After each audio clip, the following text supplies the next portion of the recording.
Well, it's Monday again. Wow, I'm Dr. Laurie Davis, your host for the Dr. Laurie Davis Show, and my co host, Sylvia Somerville.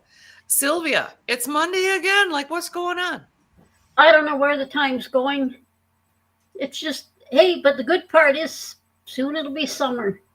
I know. Let's talk about time. Do you find as you're getting older, time goes by faster? Because I sure as heck am finding that. I do as well. Wonder why. Yesterday I thought it was Friday and somebody told me it was Sunday. There we go. I wonder why the days fly by because I get up early. I get up at 7. I come down to the office at 8:30. I probably I've already worked with a client this morning and now it's showtime and then I have a lunch break and then it's another client and then tonight we have our gathering. Like really? That's why the time is flying. Oh, because I'm having fun? Absolutely. We're having fun, we're busy, we're active, and that's Yeah, as it we should be. are. We Yeah. are. Yeah, we haven't let age get in the way, have we? No grass grows under our feet. Nope. So let's do an updated weather report. I had a very interesting weekend. Of course, I supported a friend who's lost a family member, and that entailed a 6-hour drive one way, overnight back, another 6 hours through rain, snow, sleet, hail, whiteouts, and we got home safely. So today we woke up to minus 31 here in Drayton Valley, Alberta. The sun is shining. When you look out the window, you think it's so beautiful out there. And then you take the dog out and you go, he doesn't even want to be out there. He's out, the pride's out there like with a foot up, and another foot up, but he can't handle the cold. So what's it like in Niagara Falls? How has been your weekend? Actually, the weekend was really nasty snow, cold, mix of rain, little snow, ice. But today, beautiful. It's actually 8 above. Whoa. Everything is melting. The roads are back to being black and bare, wet Oh, but black. yeah. And it's Yeah. going to get warmer all week, they say. Wow. Well, that's been our weekend weather report, if that's what you want to hear, because today the conversation is up for grabs because there's so much going on. So, in the meantime, Sylvia and I are working on my book and her books. And how are things going with the book, Sylvia? With your book, things are going absolutely marvelous. Everything's falling in place, but I mean, it's your manuscript, so of course it's going to be perfect. It's going to be wow. When I read it, I think, I should have thought of that. I should be doing that. No, seriously, I read some of the things and I'm thinking, you know what, that's a good idea. Oh, And as for my book, my new children's book is coming right along. It'll be out mid-February, I expect. I'm the one lagging. My illustrator texted me this morning. So what's the next picture I have to draw? And I'm thinking, oh. Well, that's because you're busy helping me too. You have to remember, well, that's okay. you're busy working with me too. All right. Well, I've emailed some people this morning that I feel, here's how I feel about my book. I wrote it at a grade 3 level, not because I don't think people can read, but people don't understand. We have huge literacy issues across the board. Mm-hmm. So that comes from my educational experience. So, I wrote it at a grade 3 level. It's completely laid out so that people can actually understand the information. Comprehension is very important when you're reading, and then can do the exercises that go along with. And I emailed a friend of mine this morning and I said, you know what? This book needs to be in the hands of every youth, every young adult, and every adult that is looking to move forward. People are so stuck in the past or in the recent tragedy or a death, and I understand that. But we're still here and we have to go on. So that's my goal, Sylvia, is to get that book. That's a minor investment, minor for communities to get some help in the hands of their community members. And Laurie, your book is so timely. Right now, we're globally, not just Canada and the US, but globally. This world is in chaos. Things are happening too fast, changes are coming. Nobody's prepared completely emotionally, and they really need this book. As I said, you just said you wrote it in a grade 3 to 4 level. And I'm laughing because I thought, well, geez, maybe that's where I am, because I think it's written so, I call it casual. Anyone can read each statement and know exactly what you're saying. And I love that style. Mm-hmm. Well, thank you. You're welcome. And right now, as you said, there's so much chaos. We're losing our young people. They're deciding that not to be here is the better option. Right now, in one of our Indigenous communities, I just read a post every other day, they're burying somebody. Wow. Every other day. And this is a very wealthy community. They have had lots of money to try and deal with the problems, but obviously that's not working. So we need some tools. And so we're dedicated, you and I, for the next 12 months to prepare some serious tools.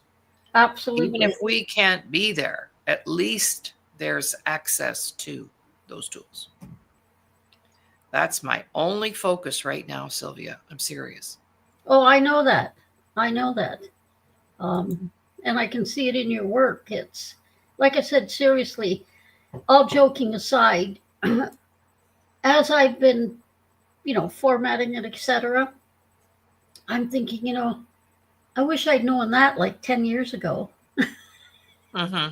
Things like that are coming to mind. And yeah, this is going to be so, especially with the young people. I've read the one for the young people as well. And like you said, there's too many they give up on themselves. Mm-hmm. And they need your help, which you've put out in these books. Mm-hmm. Seriously, it will help direct them, get them on the right path, get them thinking logically. Right. Right. And I know that because of my track record, 32 years. These books have been in existence, actually. They just haven't been in a book format. So these tools that we are putting in the books are tried, tested, true. Thousands of people have been through them. It's not like I'm the new kid on the block and, oh, I've got this brilliant idea. No. We've been doing this work for many years, and away we go. Now, one of our clients here, the Disability Channel, they made a comment. They said, I found that volunteering helped them, and people need to be part of something bigger. And both of those statements are true out of context, but in reality, we can't really help somebody else if we're not helping ourselves. We think we might be helping somebody else, but if we're using that to feel better about who we are, then that's not really what we're talking about, is it, Sylvia? No, and I think sometimes they do try, they figure volunteering and helping will help, but they end up becoming lost in the other person's issues because they haven't dealt with their own. And sometimes it can be detrimental. Mm-hmm. Like, as you know, I counseled youth for 35 years volunteering at a drop-in center, and I noticed that a lot, that the ones that were laughing the most and thinking, oh, I'm great, I'm happy, they're the ones with the most problems. Mm-hmm. Yeah. So thank you to our viewer for bringing that up, because that's oftentimes what people do is they get busy, they help others, they take care of people, because as long as we're doing all of that, we don't have to think about us. That's why people become counselors and therapists. As long as I'm helping you with your problems, I don't have to think about my own. But it's not about being a better person. It's about being effective. And so a lot of times when we're not healed ourselves, we can create damage in other people. What do you know about that? I agree 100%. And like you said, it's not about helping others. There was an old adage years ago, if you don't love you, you can't love anyone else. Mm-mm. And if you don't know yourself, and if you don't know your strengths and your weaknesses, how are you able to help someone else with those issues if you yourself don't know? It's great that they're volunteering and it's great that they're making the effort, but they have to find themselves first. Mm. And I thank you. And I use the word, it's not about being better, it's about being effective. It's about being effective. So, Mm-hmm. how effective are we, when we're communicating with the people we're trying to help, or we're communicating with hubby or family or friends? If you're not a good communicator, you're ineffective. Absolutely. I learned that the hard way.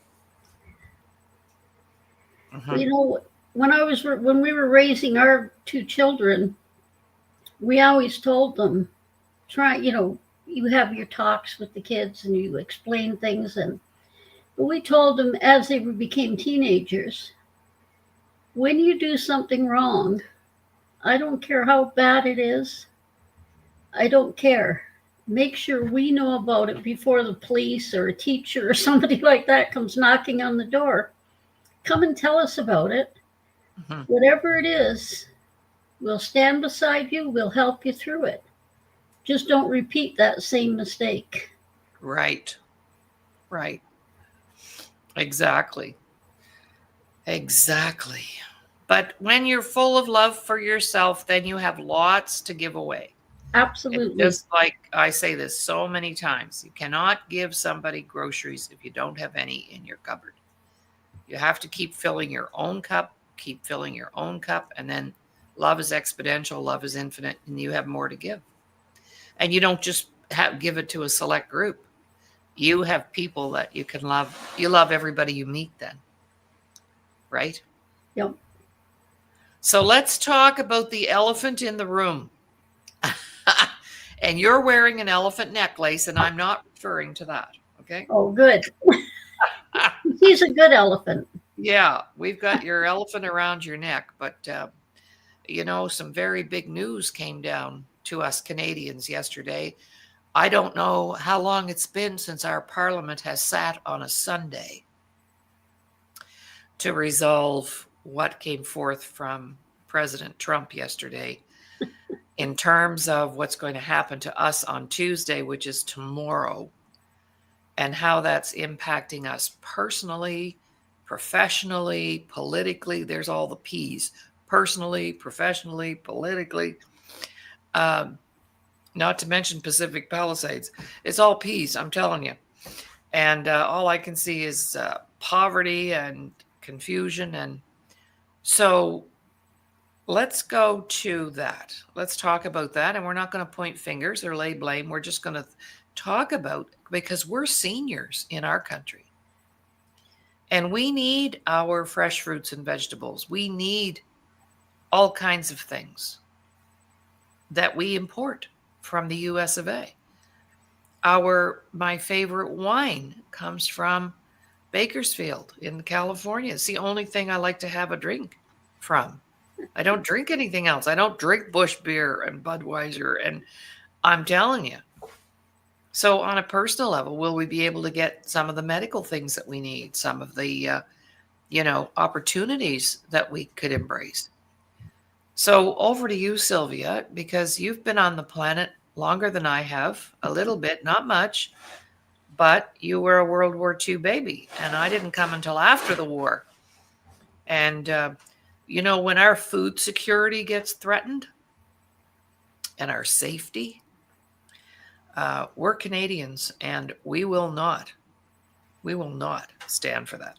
No. I have to tell you that. I have to tell the world that, because I'm a Canadian, born and raised, and we have this truly pioneer, pave the road.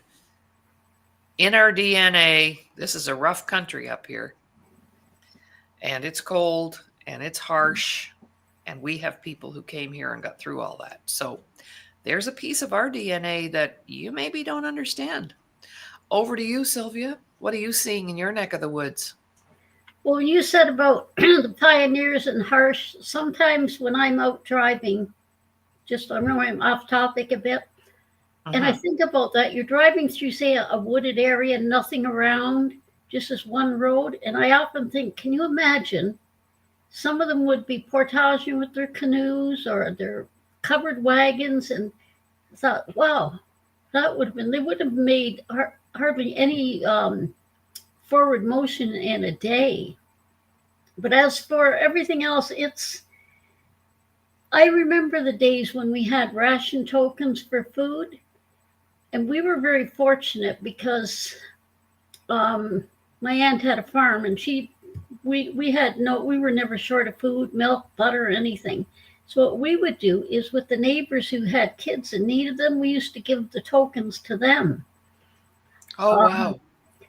But it gets pretty, I think from my experience, I thought it brought people together. Like in the neighborhoods or areas I lived, everyone seemed to be there for each other, and we've lost all that in today's world. But as for the food, there were shortages. It was rare for you to have an orange, a banana. Oh my goodness, you thought you died and went to heaven if you got a banana. Yes. And I don't think Canada has to worry about that in all this that's going on now, because Canada has made, in preparation, Canada has made free trade deals with places like Mexico, South America, South Africa, Germany.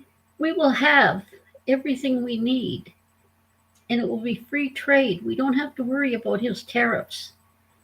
He is actually, in my opinion, the US of A is being destroyed from the inside out.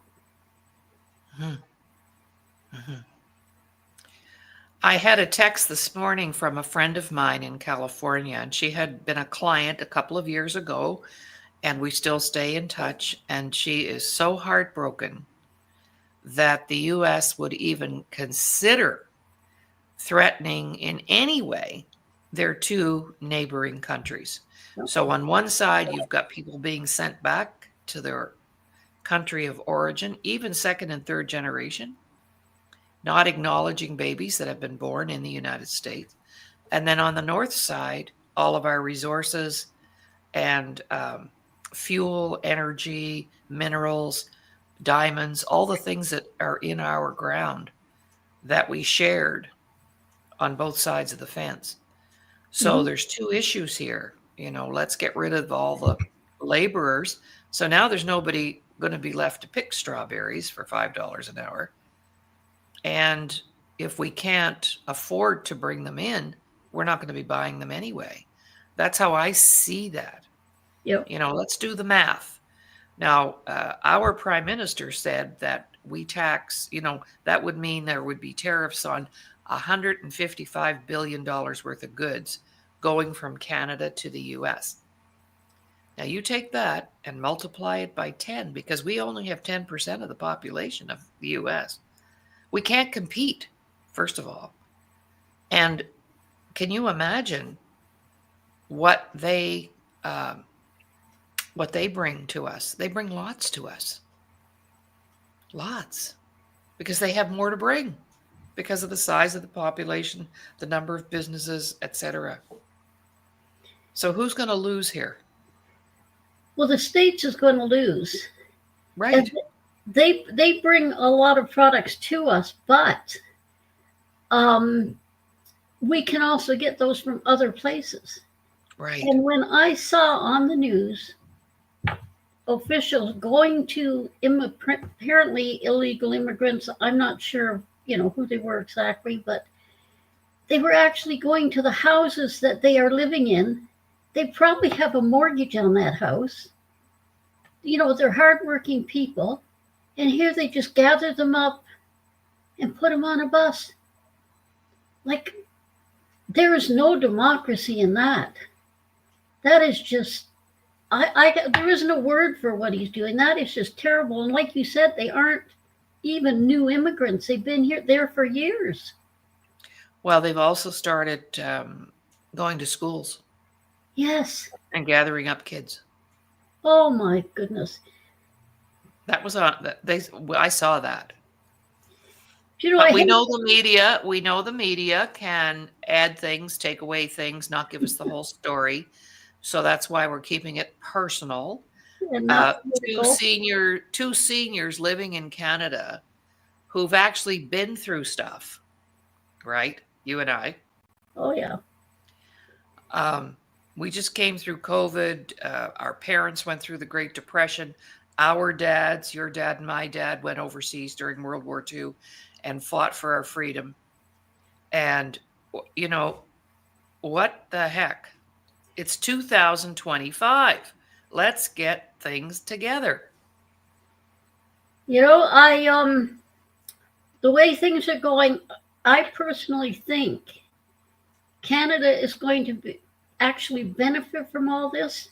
Yes. I know our dollar right now is, I believe it said this morning, 68 cents, but I guarantee you within a week or less, our dollar is going to start going up, but the US dollar is going to go down. And like, to cut off, there is that theory or questions going around that they're going to cut off oil and hydro to the USA. And I feel sorry for the people who have to suffer because of the way things are going by whoever's in charge over there. And it puts me back in mind of when I was little, like just after the Second World War, and some of it was during the Second World War. We actually, back then it was steam engine trains. And when we heard the train coming and it blew the whistle, we knew it would be at the end of our street in about 5 minutes. All the kids in the neighborhood would grab boxes. We would run down to the ditch beside the tracks, and the coalman on the train, when he saw kids, standing there with boxes, he would actually throw coal off into the ditch, and we'd run and gather it. Oh, wow. Because in those days, we not only heated with coal, we cooked with coal. Right. There was one big stove that sat like the way the layouts where it was kind of circular. Yes. The stove was sort of in the middle with a bit of a wall, around it. But yeah, we'd run to the ditch when you heard the whistle. You knew, get down there. And wow. Yeah. And I hope that things to that effect, not with coal, it would be other types of fuel, of course.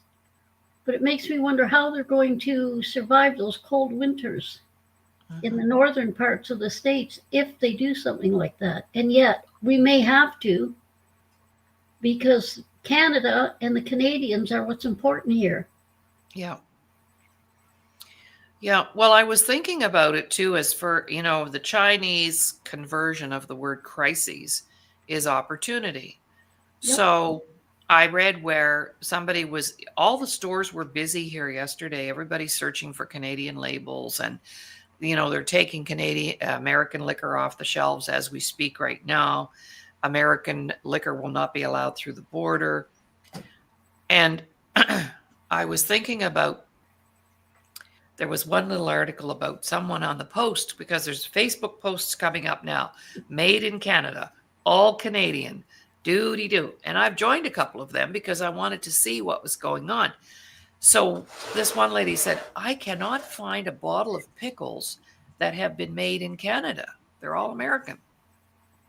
Well, to me, if I didn't have anything else to do, I know how to make pickles because we made homemade pickles for years. Absolutely. I would start a pickle company, right? Because here's an opportunity to provide that product to Canadians who otherwise are challenged.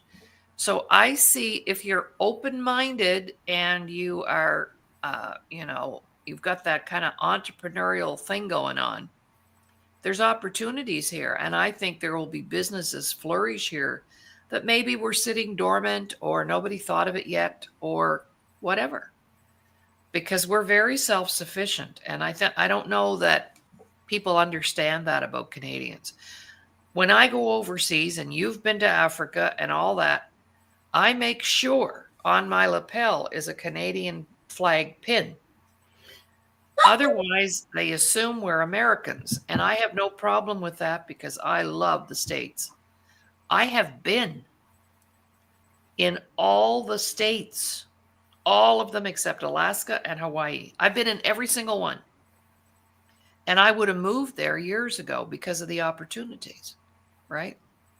So this isn't about not liking the United States. But that's what it's going to come down to, you see. You're going to have brother against brother. Sister against my sister lives in Michigan. My brother lives in Ottawa. And it's that dysfunctional breakdown of relationships. Yep. See, I'm more concerned about our relationship with the United States than I am about the money or the tariffs or the products. This has been an ongoing, loving relationship for almost 200 years. Well, I don't think, the way I see it, I don't think it's actually going to affect personal relationships between Canadians and Americans.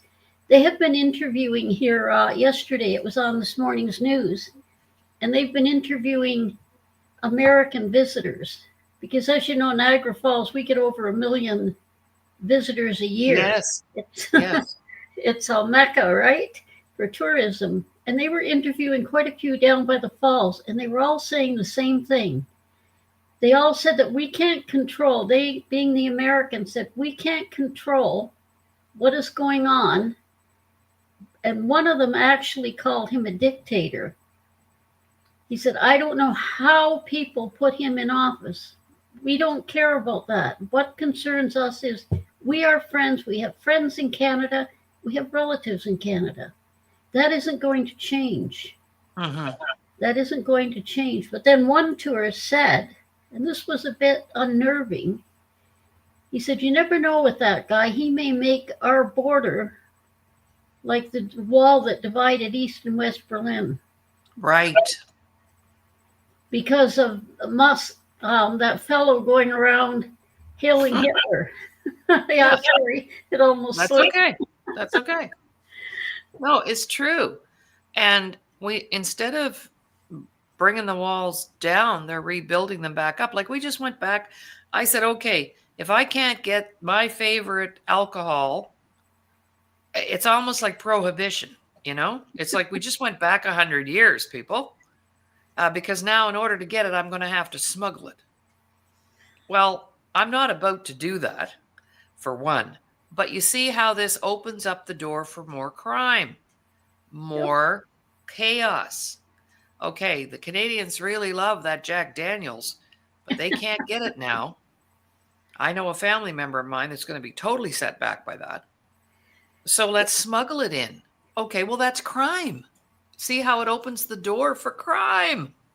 I don't think they're going to be smuggling it in. I think what's going to happen is they'll start up the moonshine businesses again. Well, there you go. There you go. Right? So exactly. Opportunity, right? Of course. Of course. Yeah, let's see what Kathy has to say about this. My cousin Blair owns a gauge company in Michigan, and he likes Trump. That's fine. He knows that I don't, and we agree to disagree. But his daughters don't like Trump either. Well, nobody says that they like Trump. You don't have to like a politician for him to get the job done. So I'm just going to put a plug in there, right? You don't have to like somebody. What's important is that person listens to their leaders. Like, for example, yesterday I saw an interview with the incumbent liberal female leader who could come in and be head of the Liberal Party and also become our prime minister. That made me nervous when I listened to her speaking. I thought, you know what? I could do a better job than this. Whoa. But at the same time, I don't have to like her. She could be an extremely effective leader, but I'm not seeing it. I mean, in 6 weeks, we won't have a leader. We're wide open, man. Anybody could come in and take over. What are you thinking? Well, they said that our prime minister will keep his position until a new one is put in place. So we will not be without a prime minister. No. Regardless of the time element, he is staying in his job until he is replaced physically. Oh, well, that's good to hear. Yeah, until that time, he will be our prime minister. Mm-hmm. So that isn't a worry. And I think he did amazing when he had his little speech, and he said, and he said too, historically, like you said in the beginning, historically, the U.S., Canada, Mexico, we have all been friends. We've all dealt. We've all, compromised with each other and made everything work, helping each other. And then suddenly, Trump comes in, and I'm sure everyone's heard all the people he's hiring for these high jobs are criminals. And even the FBI in the States told him, you can't put him in. He has to pass through, FBI. And he said, no. He said, I'm in charge. I'll put in who I want. Yeah, well, I think that's called a dictatorship. I'm not sure, but, I'm pretty sure that's what you call it. Mm-hmm. So off the topic here a little bit, Kathy made a comment. USA has crappy tea. Their tea is weak. They do not have Tetley tea there. Well, I don't even like Tetley, okay? But I will tell you, in Halifax and New Brunswick, Nova Scotia, New Brunswick, the best tea on the planet exists. It's called King Cole. So the Tetley tea, no, I'm a no-go there either, Kathy, but thank you for that. You're right. They don't know how to make tea. You have to, but if you want a great cup of coffee, whoo, yes, right? So yeah, it's all good. I did read a post where a woman spent 4 hours grocery shopping yesterday that normally takes her an hour. And that is because she was doing what, Sylvia? Reading the labels. Mm-hmm. Yeah. Reading the labels. My sister told me that today, too. She called to say she doesn't have good eyesight. She said, every item I picked up, she said, I asked someone close by me or a service person, tell me, is this made in Canada? And if they'd say, no, it's made in Peru or Timbuktu, she'd just put it back. She said, I'm buying nothing except Canada. Oh, well, if I have to get blueberries from Peru, which mine are right now up in the fridge, I'm buying them because they're delicious. They're sweet. Well, I would too. Yeah, right? It's just U.S. you don't want to buy. And we bought a grapefruit the other day. It was from South Africa. Yep. I didn't even know it until I read the sign, and I went, I'm going to try that. Honestly, the best grapefruit I've ever eaten. Yeah. And they're no, I'm lying. Kudos to my beautiful friend, Dr. Susie Mearswick. She gave me a grapefruit from her backyard in California, and it was amazing. Right off the tree. Boom. Well, you haven't tasted pineapple until you've had South African pineapple. Serious. I buy the pineapple over here and I think, yuck. I actually don't buy it very often because I got too used to the real thing. Ah, yes. And no pineapple over here just kind of cuts it. Right. Well, I'm wondering how all of this will impact travel. I've been thinking about that. People on cruises and flying to the States and coming to Canada, like everything will be impacted either directly or indirectly. They were talking about that on the news too, about the travel. And I think the travel industry is going to take a big hit. Mm-hmm. But even travel agents in Canada were saying there is so many things to see in Canada, history, nature. Maybe now it's time to explore your own country. Mm-hmm. And a lot of people, there was a few interviewed, and they said they were planning to go to somewhere in the States, and they've canceled their hotel, because they're a little worried. The way things are going, there could be civil war in the States. Mm-hmm. They don't know what they'd be getting into, so they don't want to go to the States. They're going to stay in Canada. And that was about 95% have said that. Well, I'm thinking about our snowbirds. You know, we have people who live in Canada full time, but they love going to Arizona, Florida, California, the warmer temperatures. And they've actually been doing it for years. They've bought property down there. How does this impact them? I mean, there's so many aspects of who it's impacting. There is. I Mhm. think though. I think though with the properties, when Trump was in before, he had already put so many issues for Canadians who own property in the States that now this is factual. I have 15 friends, properties in various areas of the States, Texas, Florida, Utah, etc. They all sold them. Mhm. They said, if this happens again, I'm not going to be here with property. No, that's And I right. think a lot of these snowbirds are going to do that. Yeah, yeah. Yes, there's lots here. We're so blessed. And some people say, well, I don't know how you stand the cold. But you know what? When it's cold, there's no bugs, there's no flu, that bacteria can't live in those temperatures. And of course, we always go back to our ancestors, and they lived in igloos, they lived in tents, they lived in log cabins with no insulation. And it actually, the cold weather makes you smarter. I'm convinced. I have no scientific basis on which I can say that, but I really do, because you have to be able to think and on your feet for sure. So, yeah, there's sadness all around about this. But I did put up on my post, and you'll be proud of me, on one of the Canadian posts, because you brought this up to me last week. And you and I are both Canadian authors. You own a Canadian publishing company. Our printer is Canadian, Creeman, Patrick.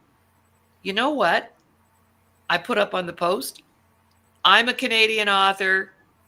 My books are being proofed, published, and printed in Canada by Canadian. And I put that up in the Canadian site. And that's good. That's what I boast too with all of my books. Every book I've ever written, it's written by a Canadian, it's published by Canadian, which is me, of course, but it's everything is Canadian in my book. There's no US involvement. I mean, yes, you put it on Amazon and that's global for sales, but as for the creation, it's all Canadian. Mm-hmm. Well, one compilation book that I was in, they went all the way to China to get printed. And then Mm-hmm. when they came back, it cost us more for shipping because it was at during and after COVID. Shipping had gone up 230% during COVID. Well, So it cost me $1,000 to get my books out of Hawk, which wasn't even the value of the books. That was just the shipping bill for 50 books. Like, who does that? Right? So this is why I'm with you, of course, for everything that we need to do to get books out there. And I would encourage others to do the same. But boy, oh boy, it's going to impact everything. Everything. and if you do choose to buy anything in the States, and if you do choose to go over there, our dollar right now is 68 cents. Is it really worth it? No. Yeah. No. Buy it in Canada, buy Canadian, um, deal with Canada only. And I just thought of something I was going to mention on today's news. They announced that Trudeau had also said it's not only about tariffs on products, it's also about the fact that there are American, say, contractors, construction companies, etc., in all different industries. American people come to Canada, and they're going to construct buildings, businesses, houses, whatever.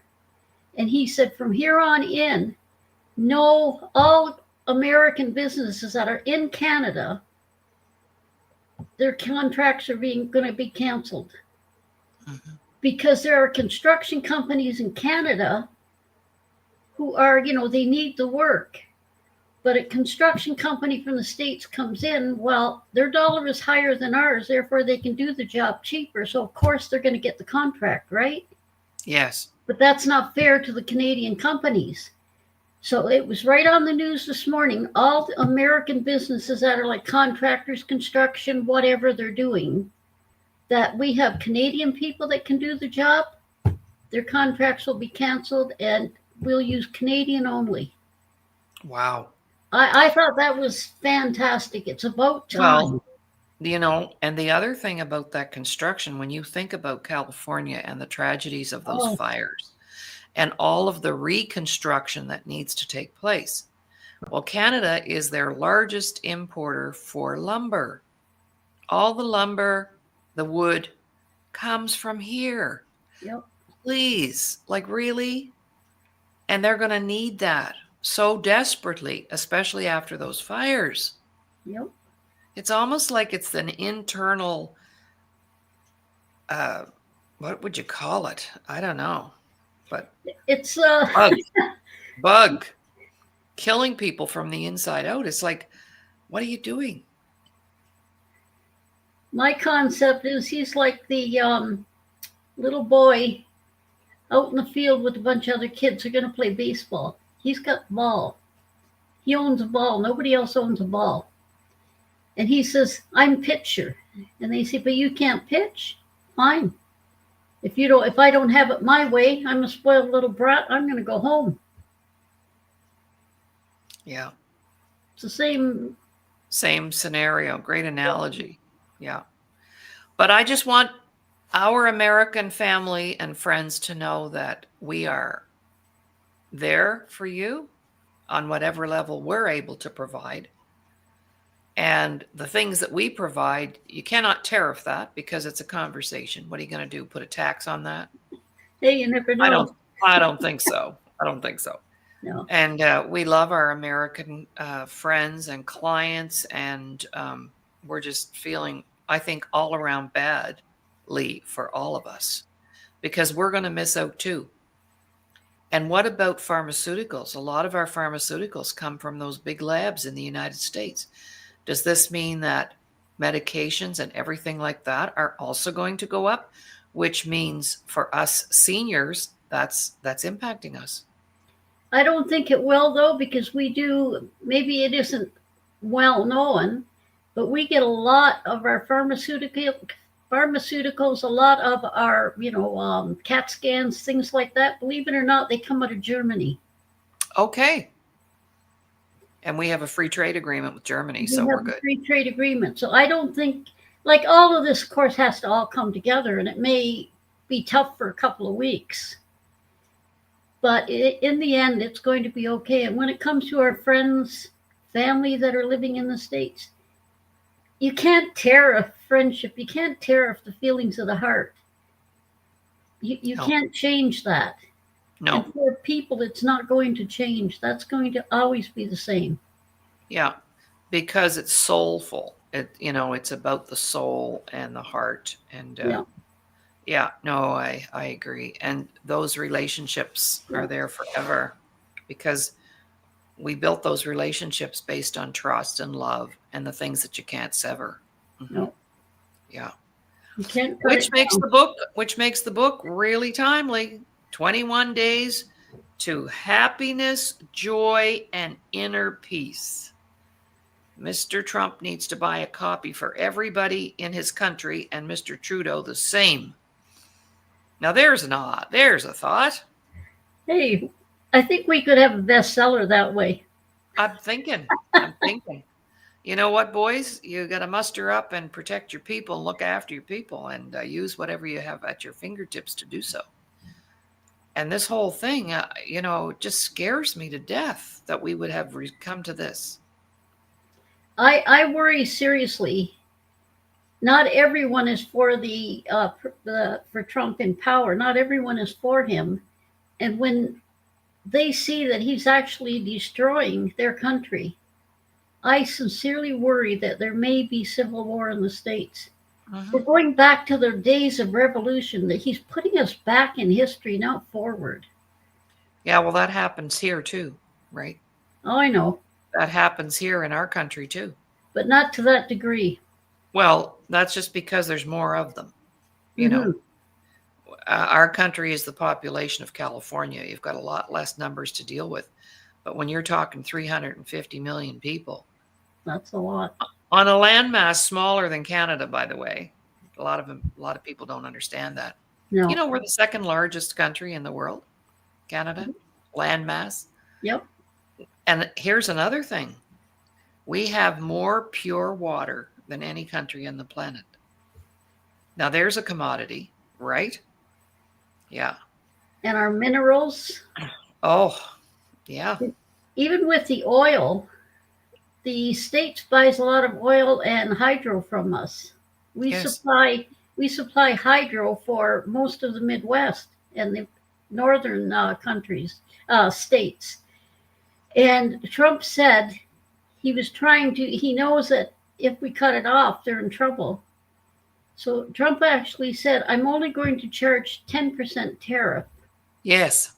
on the oil." But then our government said, well, why should he's only doing that because he knows it's a commodity they really need. He said, no, we're going to put an extra 15% on it. Therefore, it's 25% across the board. Yeah. Yeah. Because Wow. you can't let him just pick and choose.